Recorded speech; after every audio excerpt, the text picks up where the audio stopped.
Hello students. So last video में हमने article complete किया था Lagrange's equation of motion for general system. अब उस रिजल्ट के अनुसार हमारे पास कुछ अप्लाइड प्रॉब्लम्स हैं, कुछ उसकी एप्लीकेशंस हैं। सो वन बाय वन देखते हैं ज़रा।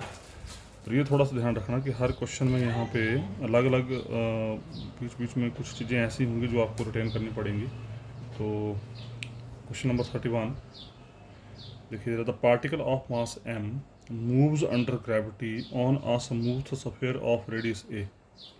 क्या बोल रहा है? एक पार्टिकल है जिसका मास m है और वो स्मूथ स्फीयर जिसका रेडियस a है उसके ऊपर चल रहा है। Obtain Lagrange's equation of motion by taking x, y, z as generalised coordinate with origin at centre of sphere. मतलब अगर स्फीयर का सेंटर जो है वो ओरिजिन पे ले लें तो बोल रहा है कि उसकी इक्वेशन ऑफ मोशन निकालना है। And Z be the measured and Z be measured vertically upwards. ठीक है जी। तो जो हमारा ये आर्टिकल था Lagrange's equation of motion for general system, इसमें क्या था? दो चीज़ें आपको चाहिए यहाँ पे। एक तो चाहिए आपको काइनेटिक एनर्जी, ठीक है जी, और दूसरा चाहिए यहाँ पे जनरलाइज्ड फोर्सेस। तो काइनेटिक एनर्जी तो आराम से यहाँ हमें निकालने में कोई दिक्कत नहीं आएगी, पर जनरलाइज्ड फोर्सेस के मामले में थोड़ा सा आपको हो सकता है कुछ चीज़ें डायरेक्ट याद करनी पड़े। क्यों? क्योंकि वो जो डायरेक्ट चीज़ें यूज़ की गई हैं तो वो थोड़ा सा आपको रिटेन करना पड़ेगा यहाँ पे। तो बारी बारी से देखते हैं ज़रा। देखिए ज़रा, how to move by this method. Okay, since the particle is constraint to move on surface of sphere, so equation of constraint is given by. सबसे पहला काम यहाँ पर ये है कि we have to find number of constants, कि कितनी इक्वेशंस यहाँ पे जनरलाइज हो रही हैं, बन रही हैं। तो स्फीयर की इक्वेशन, जिस स्फीयर के ऊपर पार्टिकल सेट और स्फीयर की इक्वेशन क्या होगी? स्फीयर का सेंटर था ओरिजिन। क्वेश्चन में it is given in the question the centre of sphere is at origin. So equation of sphere is x square plus Y square plus Z square equal to A square. कोई problem नहीं इसमें, पता है आपको sphere की equation ही होती है। ठीक है जी, X square plus Y square plus Z square equal to A square, फिर A is the radius of the sphere, it is given in the question. उसके बाद इसकी डिफरेंशियल फॉर्म लिखी है मैंने। क्यों लिखी है अभी आपको पता लगेगा इसके बारे में। डिफरेंशियल फॉर्म बन गई इसकी, क्या बन जाएगी? एक्स एक्स डॉट, बेसिकली यहाँ पर आना था 2x dot plus 2y dot plus 2z dot is equal to 0। 2 common होकर खत्म हो जाएगा। तो यहाँ पर बेसिकली बन गया x d x plus y d y plus z d z equal to 0। ठीक है जी। उसके बाद we know general equation of m constant is. अब चलिए जरा मेथड की तरफ। क्या होती थी इक्वेशन? क्या होती? Rho equal to 1 to n a alpha rho D Q rho plus a alpha D T equal to 0, फिर alpha is varies from 1 to m। अब यहाँ देखें, अल्फा क्या रिप्रेजेंट करता था? Number of equations. रो क्या रिप्रेजेंट कर रहा है? Number of variables. तो वेरिएबल कितने हैं यहाँ पे? एक्स वाई जेड, 3 वेरिएबल हैं। ठीक है जी। तो अल्फा की वैल्यू 1 होगी, रो की वैल्यू 1 से 3 होगी। तो rho varies from 1 to 3, a1 rho D Q rho plus a1 D T is equal to 0। जो आपकी जनरल इक्वेशन है इसकी, इक्वेशन ऑफ मोशन जो है m कंस्टेंट्स की, वो हमने लिख दी। उसके बाद रो की वेरिएशन 1 to 3 कर दी। अल्फा तो फिक्स है 1, रो की वैल्यू 1 to 3, तो a11 d q 1 plus a12 d q 2 plus a13 d q 3 plus a1 D T is equal to 0। यहाँ तक कोई दिक्कत नहीं है आपको। अब क्या करना है? ये Q1 Q2 Q3 क्या थे आपके? Generalised coordinates. तो जनरलाइज्ड कोऑर्डिनेट यहाँ पर कौन है? X y and z. इसका मतलब एक बन जाएगा DQ1 को बना दिया हमने x dot means d x, DQ2 बन गया वाई डॉट, DQ3 बन गया z dot. Dot means this is d x, this is d y, this is d z. तो ये आपकी चाहे DQ1 को एक्स डॉट बोल लो, चाहे DQ1 को वाई डॉट बोल लो, चाहे जेड डॉट बोल लो, एक ही बात है। पर हम सीक्वेंस में चल रहे हैं तो Q1 ले लिया एक्स, Q2 ले लिया वाई, Q3 ले लिया जेड, और d t as it is. And same steps are available for every question. ये ध्यान रखना खास, यही सेम स्टेप्स रखेंगे जो भी 2 3 4 क्वेश्चन हैं इसके। उसके बाद क्या करना? फिर अगला स्टेप क्या है? आपने ये जो आपकी इक्वेशन थी अकॉर्डिंग टू क्वेश्चन और ये जो जनरलाइज्ड इक्वेशन, इनको आपस में कंपेयर करना है। ठीक है जी। इनको आपस में कंपेयर करना, और मेन टारगेट है A11 A12 A13 A1 की वैल्यू निकालना है। इनको आपस में कंपेयर करेंगे तो कंपेयर करके देखो ज़रा क्या बन गया। जब कंपेयर किया, A11 बन गया x, A12 बन गया y, A13 बन गया z, और A1 यहाँ पर है नहीं तो A1 इक्वल टू 0। ये आ गया हमारे पास। इनकी values A11 A12 A13 A1 की वैल्यू आ गई हमारे पास। ठीक है जी। Since particle is moving on sphere under gravity, since particle is moving on sphere under gravity therefore generalized forces are, अब जनरलाइज फोर्स क्योंकि अब ये थोड़ा सा आपको रिटेन करना पड़ेगा क्योंकि इसके लिए थोड़ा मतलब जो पुरानी बीएससी होती थी वहाँ पर ये पूरा एक चैप्टर हुआ करता था इसका, एक वर्चुअल वर्क का और वर्चुअल वर्क से रिलेटेड एक पूरा टॉपिक होता था, वहाँ पर ये काफ़ी डिटेल में स्टडी किया हुआ है। पर अब मैं वो डिटेल इतनी यहाँ पर नहीं दे पाऊँगा, इसलिए ये थोड़ा सा स्टेप आपको ये रिटेन करना पड़ेगा यहाँ पे, क्योंकि हमारा ये मोशन 3 डायमेंशनल है। 3 डायमेंशनल है तो जितना डायमेंशनल मोशन होगा उतने आपके जनरलाइज्ड फोर्सेस के कंपोनेंट होंगे। ठीक है, तो क्योंकि पार्टिकल क्या था, स्फीयर के ऊपर मूव कर रहा है, इस स्फीयर के ऊपर मूव कर रहा है तो इसका वेट होगा वर्टिकली डाउनवर्ड्स।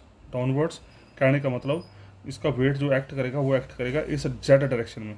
अब ये भी आपके ऊपर डिपेंड करता है कि आप ये जो है जेड डायरेक्शन ले रहे हैं या इसको वाई ले रहे हैं या इसको एक्स ले रहे हैं, इट डिपेंड्स अपॉन। अगर आप जेड एक्सिस में ले रहे हैं वर्टिकल डाउनवर्ड्स तो आपका Q3 आ जाएगा यहाँ पे जनरलाइज्ड फोर्सेस। अगर वाई एक्सिस ऊपर को लेते हैं तो Q2 आ जाएगा यहाँ पे। अगर एक्स एक्सिस ऊपर को लेते हैं तो यहाँ पर Q1 की वैल्यू आ जाएगी।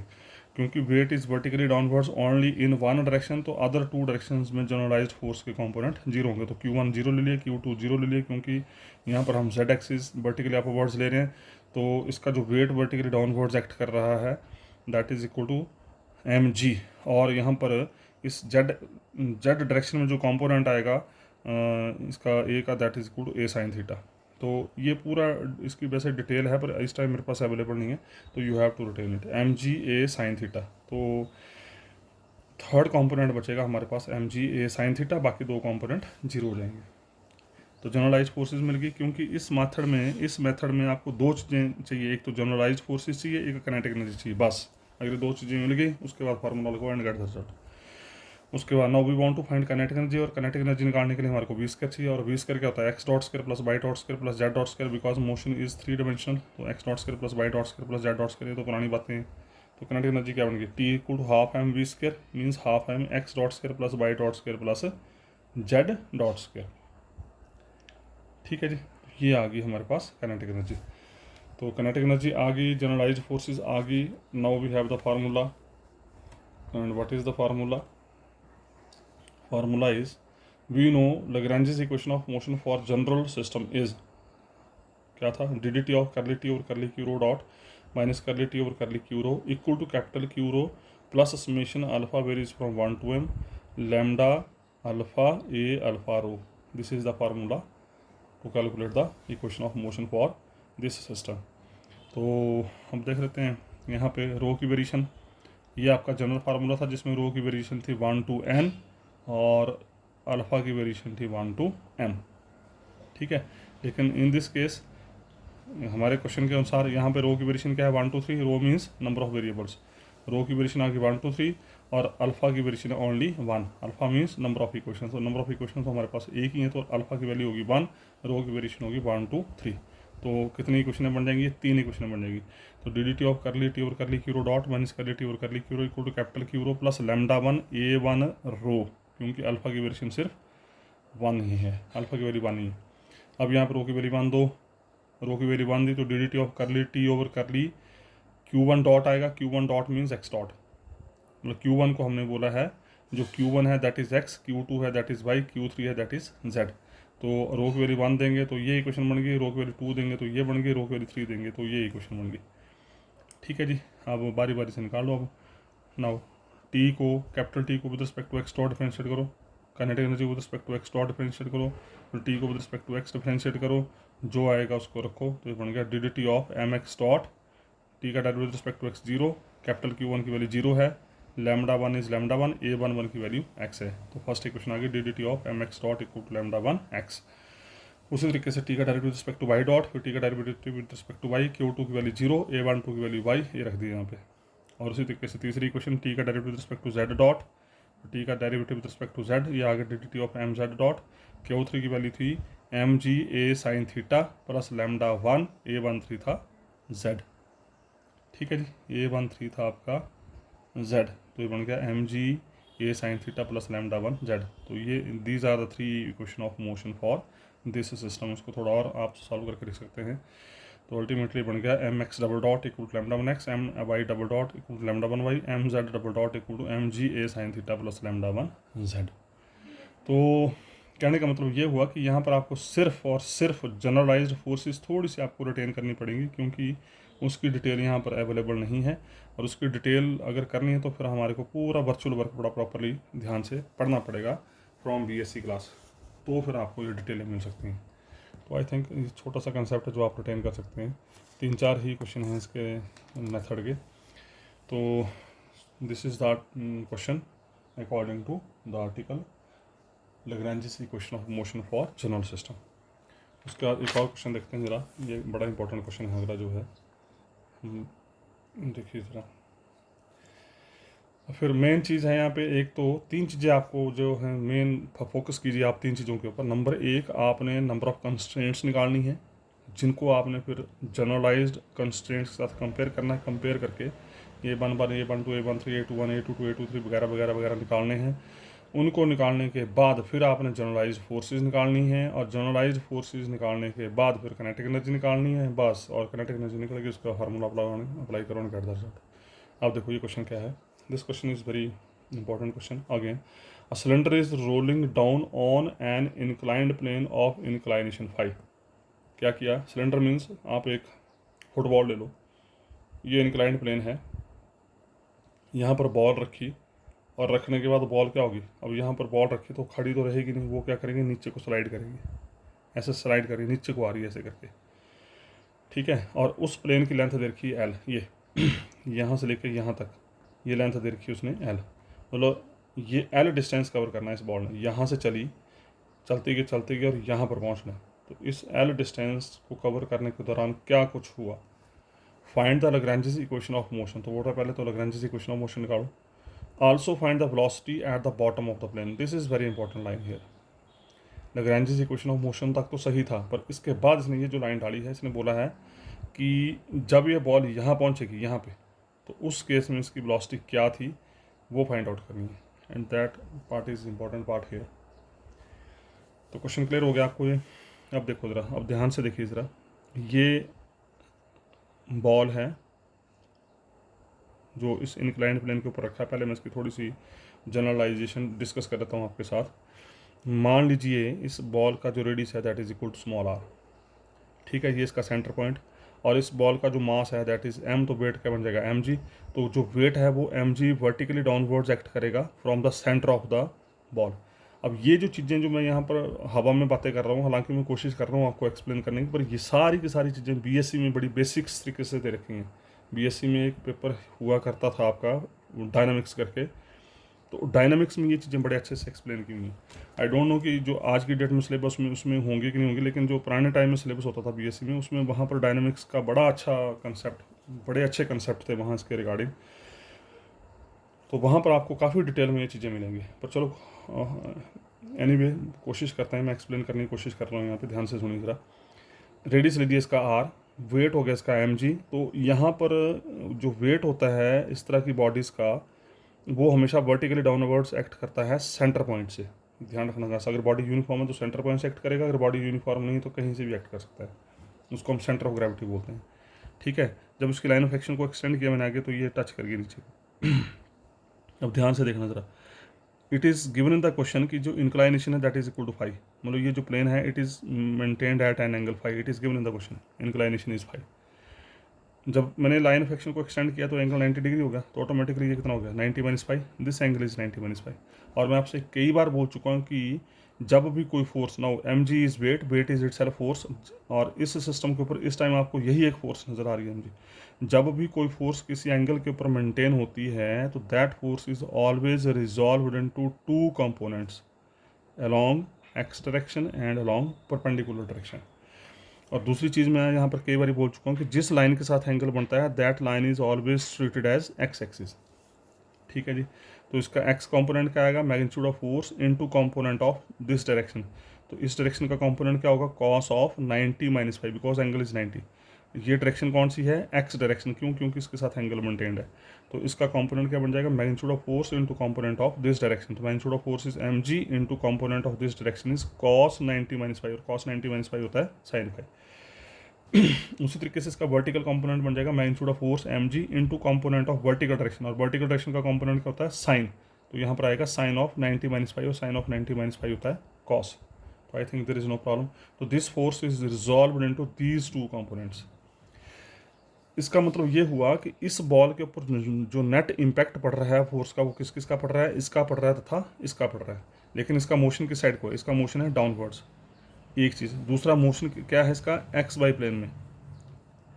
Motion is only in x y plane. अगर मोशन एक्स वाई प्लेन है तो इसका मतलब यहाँ पर कितने कोऑर्डिनेट होंगे, दो ही कोऑर्डिनेट होंगे, एक एक्स होगा एक वाई होगा।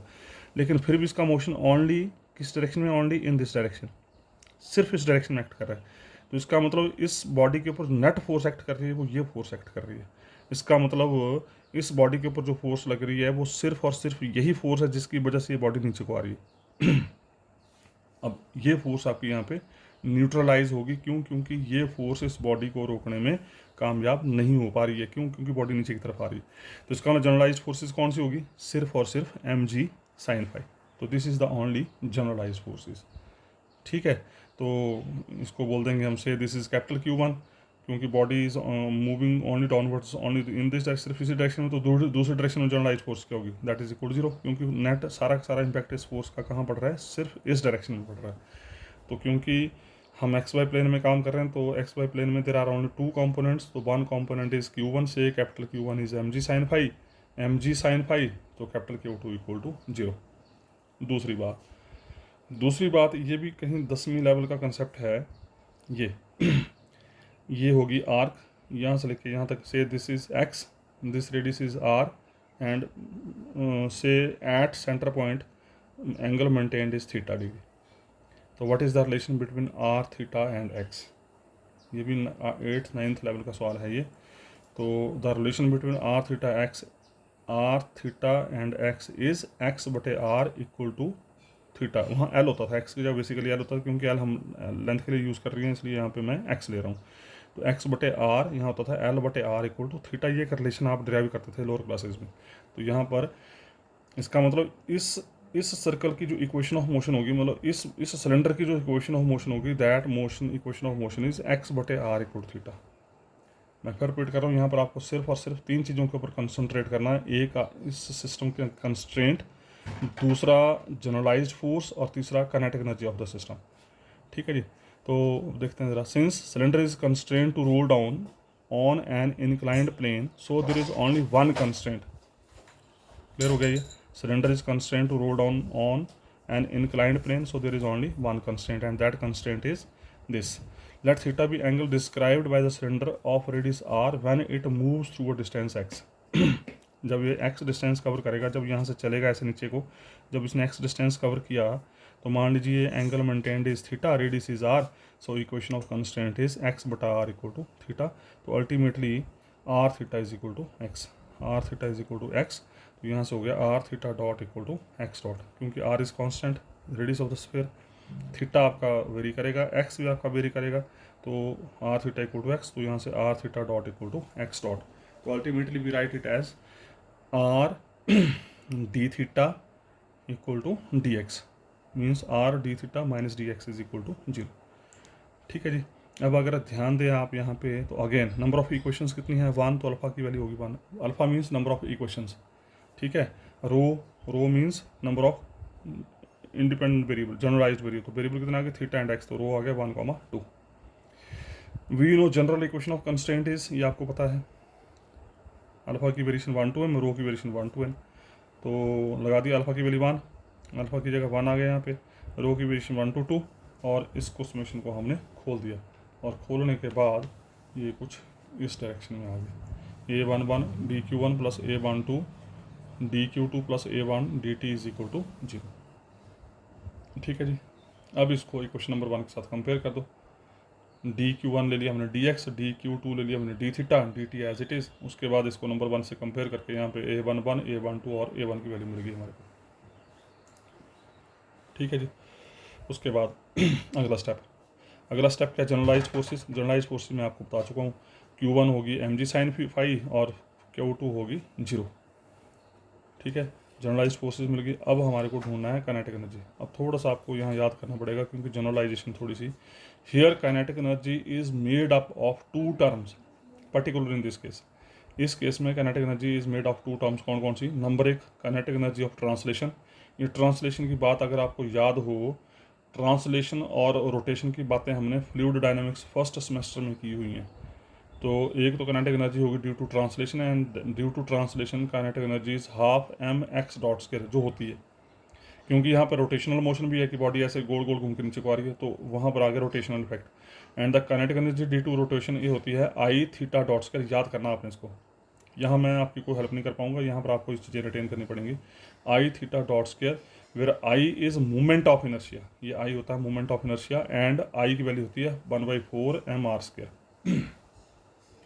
इसका बाकायदा प्रूफ है यहाँ पे, ये due to rotation kinetic energy, इसका बाकायदा अपना एक प्रूफ है। हम डायरेक्ट यहाँ पे यूज़ करें तो you have to retain it. तो टोटल काइनेटिक एनर्जी कितनी होगी? इन दोनों का sum half mx dot square plus I theta dot square, और आई की वैल्यू क्या है 1/4 mr स्क्वायर, तो ये बन गई half mx dot square plus 1/4 mr square theta dot square. ठीक है जी, कोई दिक्कत नहीं। We know Lagrange equation of motion, आपको पता है ये होती है। अब हमारे पास जनरलाइज वेरिएबल कितने? 2 ही हैं, तो और की वैल्यू 1 and 2, Q1 हो गया x और Q2 हो गया थीटा। तो एक इक्वेशन आ गई ड्यू टू x और एक इक्वेशन आ गई ड्यू टू थीटा। अब सारा कुछ आपके पास पड़ा है। t को with respect to x dot differentiate किया, t को with respect to x dot with respect to x differentiate किया, Q1 की वैल्यू रखी, a11 की वैल्यू रखी। फिर t को with respect to theta dot differentiate किया, t को with respect to theta differentiate किया, Q2 की वैल्यू रखी, a12 की वैल्यू रखी, और हमारे पास ये इक्वेशन बन गई। एक बन गई dt of mx dot equal to mg sin phi minus λ1, और दूसरी बन गई आपकी, ये का टास्क मैं आपके लिए छोड़ रहा हूँ, यू कैन डू इजली। दूसरी बन गई dt of half mr square theta dot equal to λ1 r, और सॉल्व करके बन गई ये mx double dot equal to minus λ1 mg sin phi, इसको नंबर 2 कर दिया, और ये वाली सॉल्व करके आ गई half mr square theta double dot λ1 r3। अगर तो उसने इक्वेशन ऑफ मोशन पूछी थी तो हमारा क्वेश्चन यही खत्म हो गया था, लेकिन उसने आगे फर्दर पूछा है कि जब ये सिलेंडर बॉटम पे टच करेगा, आके नीचे बॉटम पे यहाँ पे टच करेगा, तो बताना है कि इसकी वेलोसिटी क्या है। तो उसके लिए आगे आपको मूव करना पड़ेगा। तो कैसे मूव करना है देखिए ज़रा। नाउ फ्रॉम नंबर 1 से r theta dot equal to x dot थी आपके पास नंबर 1, यू कैन सी। उसका फिर इसको डिफरेंशिएट कर दिया विद रिस्पेक्ट टू t, तो r theta double dot equal to x double dot. ठीक है, इस r थीटा डॉट को उठाया और यहाँ पर r square theta double dot है, तो एक आर मैंने बाहर कर दिया, आर थीटा डबल डॉट को उठाया और यहाँ रख दिया, तो क्या बन जाएगा? Number 3 implies half mx double dot equal to λ1। एक आर कैंसिल हो गया, यहाँ से एक आर कैंसिल हो गया, और आर थीटा डबल डॉट की वैल्यू एक्स डबल डॉट रख दी। देयरफॉर नंबर 2 इंप्लाइज, तो नंबर 2 में इस λ1 की वैल्यू को उठाया और नंबर 2 में रख दिया, तो क्या बन गया? mx double dot minus half mx double dot plus mg sin phi. तो यहाँ से थ्रू आउट m कॉमन होकर ख़त्म, ये आ गया हमारे पास। उसके बाद इसको साइड लेके आ गए 3/2 X double dot G sine phi, X double dot आ गया 2/3 जी साइन फाई। ठीक है जी। उसके बाद इस एक्स डबल डॉट को उठाया और नंबर 4 में रख दिया, यहाँ पे नंबर 4 में रखा, तो इमीडिएट आपको λ1 की वैल्यू मिल गई। ये λ1 की वैल्यू आई 1/3 g m sine phi, and ये स्टैंडर्ड वैल्यू है। This is called frictional force, याद कर लेना इसको, this is called frictional force. Okay, this imply, अब इस λ1 को उठाया, इस λ1 को उठाया और हमने इस λ1 को उठा के ये बन गया r theta double dot 2/3 g sine phi. Okay, ये दो स्टेप इकट्ठे हो रहे हैं यहाँ पे, देखो ज़रा। एक्स डबल डॉट की वैल्यू है आर थीटा डबल डॉट, वो यहाँ रखी, एक्स डबल डॉट की value r theta double dot यहाँ रखी, r theta double dot 2/3 g sine phi लेके चले, तो यहाँ से थीटा डबल डॉट हो गया 2/3 जी upon are sine phi. Now the important step है, theta double dot itself represents angular acceleration, और एक्सेलरेशन के 3 तरह के एक्सप्रेशन होते हैं। एक होता है डी स्क्र एक्स बटा डी टी स्क्र, अगर आप एक्स वाई प्लेन में काम कर रहे हैं। एक होता है डी वी बटा डी टी, देखेंगे आपने। एक होता है वी डी वी बटा D x. This is the relation in terms of displacement and time, this is in terms of velocity and time, and this is in terms of velocity and displacement. तो ये 3 expression हैं, और तीनों में से आप कोई भी यूज़ कर सकते हैं। तो यहाँ पर मैं यूज़ कर रहा हूँ वी डी वी बटा डी एक्स, क्योंकि we want to find velocity at bottom.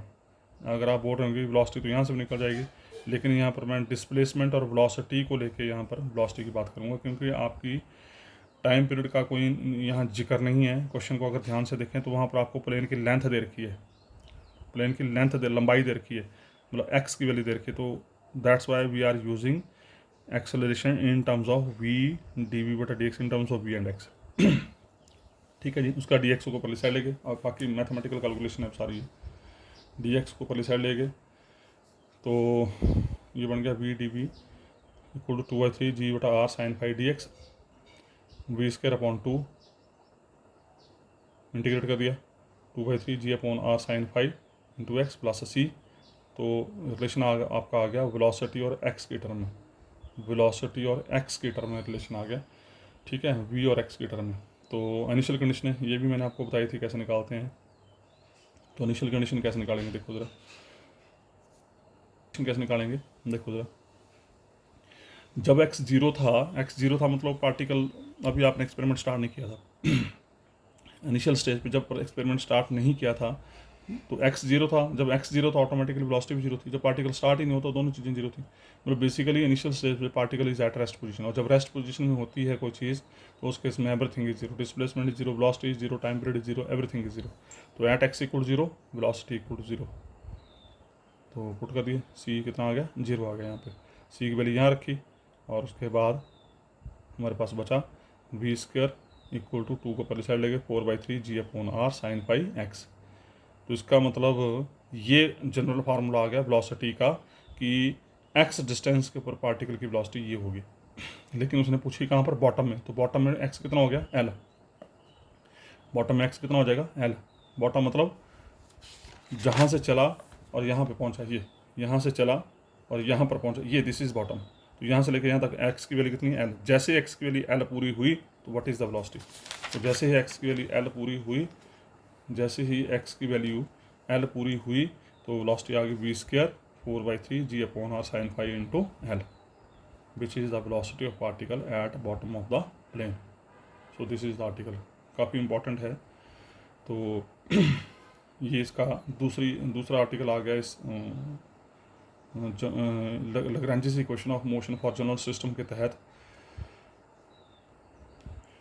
तो उसके बाद नेक्स्ट क्वेश्चन है 33। मैं थोड़ा सा फास्ट चलूँगा यहाँ पे, क्योंकि ये क्वेश्चन आपने पहले भी किया हुआ है पिछले आर्टिकल, पिछले उसमें।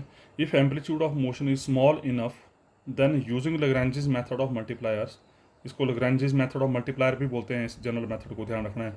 Lagrange's equation for general method बोल लो या Lagrange's equation of motion with the help of multipliers, ऐसे भी बोल सकते हैं। मल्टीप्लायर वर्ड जब यूज़ करेगा तो उस केस में जनरल मेथड ही यूज़ करेंगे आप। Find equation of motion for simple pendulum, और ये सिंपल पेंडुलम की बात आप कर चुके हैं पहले। ठीक है, तो मैं यहाँ पर ज़्यादा डिटेल नहीं दूंगा इसकी। तो सिंपल पेंडुलम को आपने स्टडी करना है with the help of this method. तो let m be the mass attached to one end of weightless rod of length l, the other end of the rod is fixed to a rigid support. The mass swings in vertical plane as it is constrained on a arc vertical plane. So pendulum has only one degree of freedom. एक ही degree of freedom होती है, और कौन सी होती है वो होती है theta. Let x comma by v point at any time t. कैसे होती है देखो जरा, ये क्वेश्चन किया है आपने पहले, ये तो मैं ज़्यादा इसकी स्टडी में नहीं जाऊँगा। क्वेश्चन नंबर 10 था आपका ये शायद पीछे। ये है एक्सपेरिमेंट, एक रॉड दिया आपने, ये इसका एक पॉइंट यहाँ हिंज कर दिया, दूसरे पॉइंट के ऊपर ये पार्टिकल बांध दिया यहाँ पे, तो जिसका मास m है, तो वर्टिकली डाउनवर्ड्स आ गया। फिर वही सेम चीज़, इसकी लाइन ऑफ एक्शन एक्सटेंड की, ये एंगल थीटा, आपको पता है इस लाइन के ऊपर अगर सेम एंगल मेंटेन्ड हो, ये लाइनें अगर पैरेलल हों तो एंगल सेम होता है, कोई दिक्कत नहीं है। ये पॉइंट आ गया, पी पॉइंट के ऊपर आपने मास mg बांध दिया। फिर वही mass is maintained eight an angle theta, so it is resolved into two component, magnitude of force into component of x axis. अब इसके साथ एंगल बन रहा है तो ये एक्स एक्सिस का काम करेगी, और ये परपेंडिकुलर कंपोनेंट आ गया mg साइन थीटा। ठीक है, ये बातें आप कर चुके हैं पहले सारी। इस रॉड की लंबाई इधर की है l, तो इसका जो x कंपोनेंट होगा यहाँ पे, जब इसको मैं डायग्राम को कंप्लीट करूँगा तो this is your vertical component and this is your x component. तो x की वैल्यू आ गई l साइन थीटा, y की वैल्यू आ गई l cos theta. Question number 10 को आप डिटेल में देख सकते हैं, वहाँ आपको डिटेल मिल जाएगी सारी। तो किनेटिक एनर्जी होगी half m v square, v square होता है x dot square plus y dot square. x ये है, y ये है, इनका डॉट निकाल लीजिए, तो ये आ गया l square theta dot square. तो यहाँ से किनेटिक एनर्जी आ गई half m l square theta dot square, kinetic energy निकल गई। उसके बाद here we have only one constraint, and that constant is r is equal to l only. अब अगर आप ध्यान दें तो this behaves like a radius, this behaves like a radius and radius is l itself, तो इसकी equation होगी are equal to l. तो डिफरेंशियल फॉर्म बन गई d r equal to zero.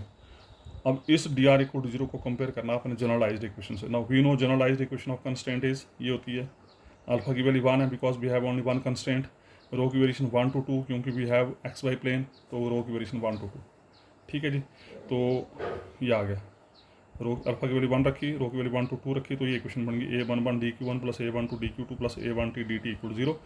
dq1 हो गया dr, dq2 है ही नहीं यहाँ पे 0, dt है ही नहीं है यहाँ पे 0, और दोनों का आपस में जब कंपेयर करेंगे तो a11 की वैल्यू आ गई 1, a12 और a1 दोनों हो गए 0। ठीक है जी, उसके बाद अब ये फिर आपको थोड़ा याद करना पड़ेगा यहाँ पर जो है जनरलाइज्ड फोर्सेस, क्योंकि we have to find generalised forces for this method, तो यहाँ पर generalised forces are because of virtual work, and virtual work का formula is given by del W equal to del W, याद कर लेना आपने del W, del means differential form ही है ये, M ji del of L cos theta, ये बड़ा ये कंपोनेंट जो है, ठीक है, सॉरी ये वाला कंपोनेंट है जो है, क्योंकि मोशन इसका ऐसे है एक्स एक्सिस में, ये पार्टिकल ये छोड़ेंगे तो ऐसे आएगा इधर को, तो एम जी डेल ऑफ डब्ल्यू मीन्स एल कॉस थीटा, तो with negative sign, by negative sign, क्योंकि पार्टिकल को आपने होल्ड करके रखा है ये इस पोजीशन में, तो ये पीछे को आने की कोशिश कर रहा है, that is why here is negative sign, नहीं sorry no negative sign, del of L cos theta, m g as it is l बार हो गया constant, del of cos theta, del of cos theta मतलब cos theta की differential form, तो cos theta की differential form बन जाएगी sine theta cos का डेरिवेटिव साइन या negative sine into del theta. ये आपको याद करना पड़ेगा, यहाँ पर मैं हेल्पलेस हूँ, ऐसा नहीं मेरे पास डिटेल नहीं है, डिटेल है, पर इस डिटेल को जाने के लिए आपको कम से कम 1-2 लेक्चर मेरे को देने पड़ेंगे वर्चुअल वर्क के जो बीएससी लेवल पे है, तो फिर ये चीज़ें पता लगेंगी आपको, 2-3-4 लेक्चर देने पड़ेंगे तब ये बात बनेगी, तो 2-3-4 लेक्चरों के चक्कर में आप एक लाइन याद कर सकते हैं, कोई दिक्कत नहीं है। ठीक है जी, तो यहाँ पर ये minus m g l sine theta ये बन गया एक जनरलाइज फोर्स, और दूसरी जनरलाइज फोर्सेज यहाँ पे फिर 0, तो ये आ गया यहाँ से minus m g l sine theta को नाम दे दिया मैंने Q2 और Q1 इज इक्वल टू 0, और सारा कुछ निकल गया। उसका Lagrange equation of motion you can apply, this is the formula. ठीक है, we have only one generalise coordinate, इसको लिखने की जरूरत है नहीं, we have only one generalise coordinate that is equal theta, तो इक्वेशन बनेगी d D T of curly t और curly theta dot minus curly t और curly theta equal to capital Q2 plus lambda 1 A12।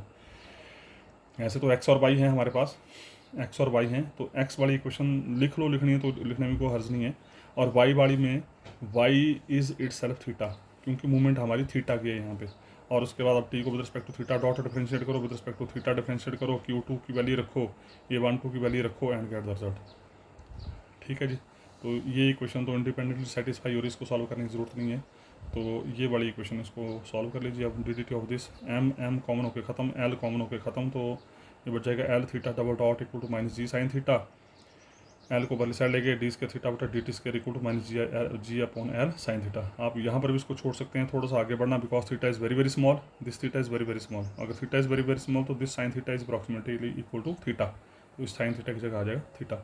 आप चाहें तो यहाँ भी छोड़ सकते हैं, इसको कोई दिक्कत नहीं है।